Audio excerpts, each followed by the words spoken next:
Cela faisait plus d'1 an que les États-Unis menaçaient de quitter cette instance onusienne. À la mi-2017, la représentante américaine auprès des Nations Unies, Nikki Haley, avait appelé à une profonde réforme de celle-ci, créée en 2006 pour remplacer la commission du même nom. Une réforme est certes en cours, mais davantage pour rationaliser le travail du Conseil que pour aborder des questions politiques.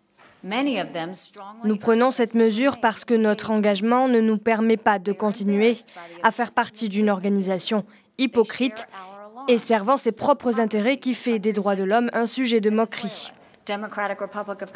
Les États-Unis, dont le mandat au Conseil s'achevait en principe en 2019, avaient notamment réclamé que l'exclusion des États membres qui commettent de graves violations des droits de l'homme soit votée à la majorité simple et non aux 2/3. Ils avaient aussi demandé un renforcement du processus de sélection des États membres. Autre principale raison du retrait, Washington voulait aussi que la question des droits de l'homme en Palestine ne soit plus systématiquement mise à l'ordre du jour du Conseil des droits de l'homme. Ce n'est pas la première fois que les États-Unis vont être absents de ce conseil. Sous le républicain George Bush, ils avaient boycotté le CDH dès sa création, avant de le rejoindre sous l'administration du démocrate Barack Obama.